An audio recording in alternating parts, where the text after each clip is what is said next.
Olá, seja bem-vindo a mais um estudo sobre o santuário. Crê-se que o santuário é o lugar onde se centralizam todas as grandes colunas da verdade presente. Por isso, várias doutrinas da Bíblia estão intimamente conectadas com ele. Algumas vezes ligadas aos móveis do santuário, outras vezes ao ofício desempenhado por Cristo. Hoje iremos aprender mais sobre as verdades do santuário.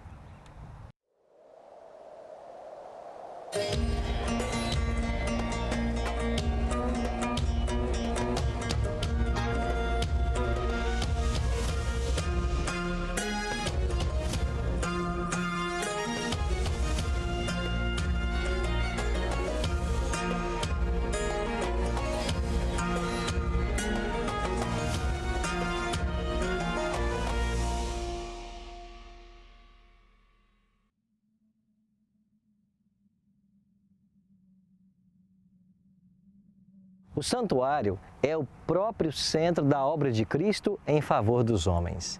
Ele diz respeito a cada um que vive na terra. Abre ante nossos olhos o plano da salvação, conduzindo-nos através do tempo ao próprio fim, revelando o triunfante resultado da controvérsia entre a justiça e o pecado. Por isso, é da máxima importância que todos nós investiguemos os assuntos relacionados ao santuário e sejamos capazes de dar a cada um que nos peça a razão da esperança que há em nós. Ainda mais, o santuário é uma chave que revela um sistema completo de verdades, unidas e harmônicas da Palavra de Deus. Hoje estudaremos 5 delas.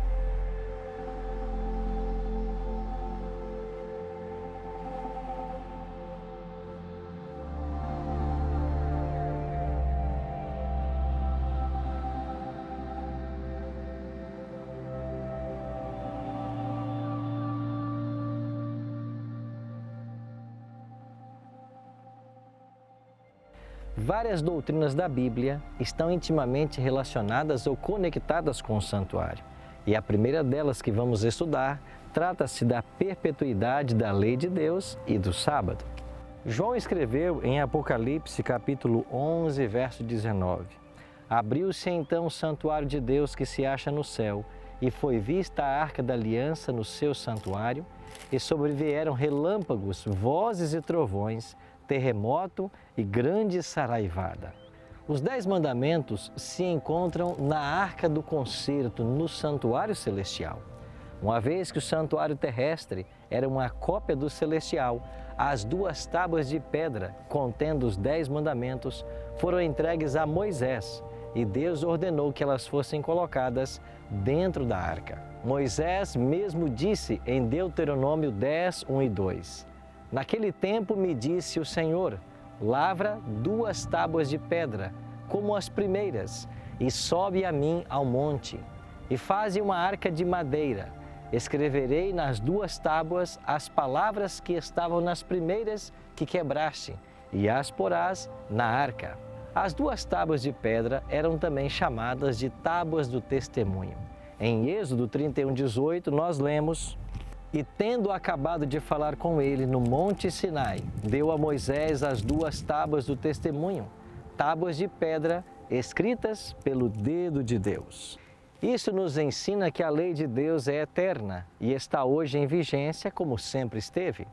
O homem pode afirmar que a lei de Deus foi abolida, mas quão distante está isso da verdade, quando vemos que ela ocupa no lugar de maior destaque no céu? Isso nos leva à conclusão de que nenhum mandamento da lei foi alterado, ainda que os homens tentassem mudar essa lei. Logo, o sábado, o 4º mandamento da lei, deve ser hoje observado pelo homem, assim como qualquer outro dos 9 mandamentos. Urias Smith assim escreveu: O santuário contém a arca contém a lei, e a lei contém o 4º mandamento, o sábado, irrevogável, imutável.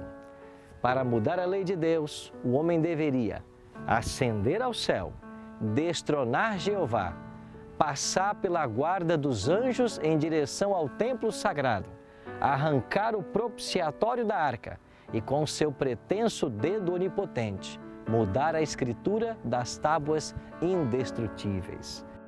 Por isso, a lei de Deus está em vigência e dentro da lei, o sábado.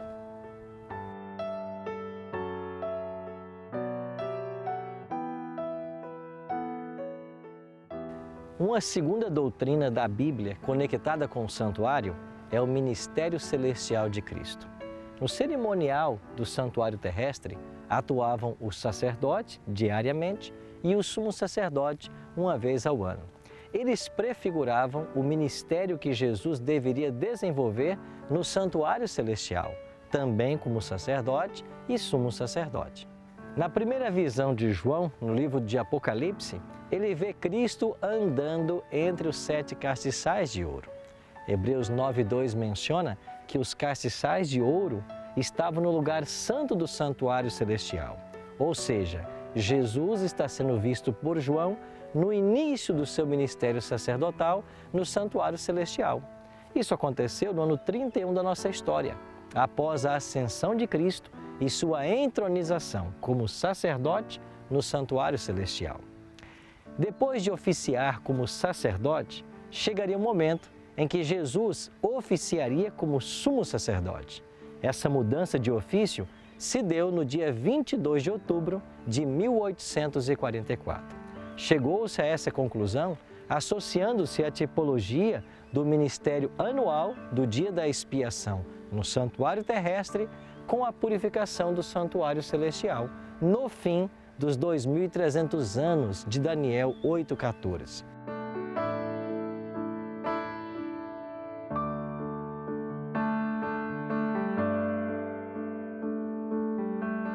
A terceira doutrina bíblica conectada ao santuário é a crença na segunda vinda de Jesus. No cerimonial típico, quando o sumo sacerdote em Israel concluía o ritual do dia da expiação, ele saía do santuário e abençoava o povo, declarando que todos os pecados cometidos naquele ano estavam então perdoados. De igual forma, quando Jesus concluir seu ministério sacerdotal no santuário celestial, ele irá depor suas vestes sumos sacerdotais e vestir as vestes de vingança, de acordo com Isaías 59:17. Ele vai descer do céu numa grande nuvem branca para buscar os salvos. Uma obra de juízo deve preceder a sua volta para saber quem será salvo e quem será condenado. Essa obra, de acordo com as profecias de Daniel, teve início no dia 22 de outubro de 1844 e terminará pouco antes de Jesus deixar o santuário celestial, no fechamento da Porta da Graça. Veremos isso um pouco mais à frente. Falando da maravilhosa promessa da volta de Jesus, o livro de Hebreus nos admoesta: com efeito, tendes necessidade de perseverança, para que, havendo feito a vontade de Deus, alcanceis a promessa, porque ainda dentro em pouco tempo, aquele que há de vir, virá e não tardará.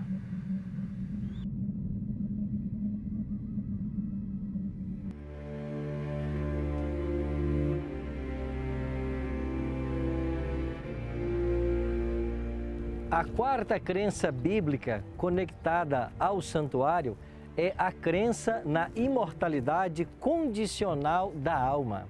Essa doutrina está indiretamente relacionada ao santuário por meio de duas ideias básicas. Primeiro, é a convicção de que o estado inconsciente dos mortos é essencial para o juízo investigativo dos santos, que ocorre no santuário celestial antes do advento de Cristo. E segundo, é a ideia que associa indiretamente a imortalidade da alma ao santuário, é a compreensão de que o dom da imortalidade só será concedido aos santos por ocasião da segunda vinda de Cristo, o que ocorrerá pouco depois da conclusão de seu ministério sacerdotal no santuário celestial.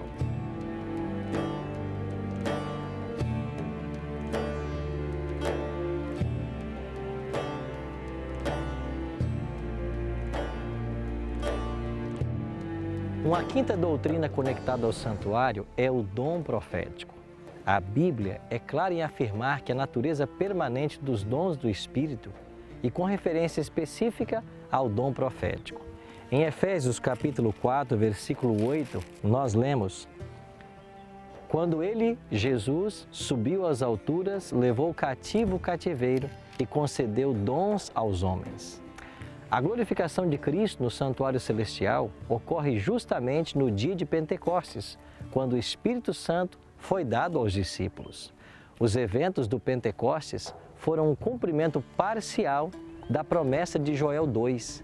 Visto que ela se aplica aos últimos dias, deveria se esperar uma outra manifestação do dom profético antes do regresso do Senhor. Uma associação indireta também pode ser feita, visto que Jesus, nosso grande sumo sacerdote, está no lugar santíssimo, apagando os erros do povo, e os dons são colocados na igreja com o propósito de trazer à luz e expor os erros que haviam sido cometidos pelo povo de Deus. Dessa forma, ele não foi interrompido, porque o dom é intencional. Para os adventistas do sétimo dia, esse dom profético foi manifestado na vida e no ministério de Ellen G. White. Ellen Golden Armour nasceu em 1827 na cidade de Gorham, Maine, nos Estados Unidos. Em sua adolescência, participou do movimento milerita e sofreu com um grande desapontamento vivido no dia 22 de outubro de 1844. No mês de dezembro daquele mesmo ano, ela foi chamada por Deus ao ministério profético. Ministério esse que abraçou de todo o coração até a sua morte, em julho de 1915. No ano de 1846, Ellen casou-se com o pastor Tiago White, assumindo então o nome Ellen Gold White.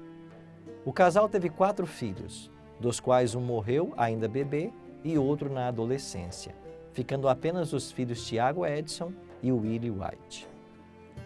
Ellen G. White foi uma pessoa de notáveis talentos espirituais e, mesmo após sua morte, ela continua exercendo um extraordinário impacto sobre milhões de indivíduos através de seus escritos. Ao longo de sua vida, ela escreveu mais de 100.000 páginas manuscritas, publicadas em mais de 5.000 artigos e dezenas de livros e revistas. Ellen G. White é a escritora mais traduzida em toda a história da literatura. Seus escritos abrangem uma ampla variedade de tópicos, incluindo religião, educação, saúde, relações sociais, evangelismo, profecias, trabalho de publicações, nutrição e administração. Os adventistas do sétimo dia creem que Ellen G. White foi muito mais do que apenas uma escritora talentosa. Creem que ela foi apontada por Deus para ser uma mensageira especial, a fim de atrair a atenção de todos para as Sagradas Escrituras e ajudá-los a se prepararem para a segunda vinda de Cristo. Como vimos hoje, essas 5 verdades estão totalmente conectadas com o santuário. Por isso, nós devemos crer e praticar cada uma delas. O apelo que eu faço para você hoje é: está você disposto a colocar a sua vida em harmonia com essas 5 verdades que nós aprendemos hoje, estarem conectadas com o santuário? Deseja você que o propósito de Deus se cumpra na sua vida? Se você disser que sim, eu quero orar por você agora, para que nós possamos, pela graça de Cristo, viver o que estamos aprendendo. Pai Celeste, muito obrigado pela Tua Palavra e pelas verdades que temos aprendido até aqui, que estão intimamente conectadas com o santuário. Entendemos que o Senhor deseja que nós vivamos cada uma dessas verdades. Por isso, nos conceda o Teu Espírito para que Ele nos capacite a obedecê-las. Em nome de Cristo nós te oramos. Amém. Hoje aprendemos a respeito das verdades relativas ao santuário, ou com ele conectadas. Em nosso próximo encontro, você descobrirá que um poder atacou o santuário. Veremos o ataque ao santuário. Que Deus o abençoe e até lá.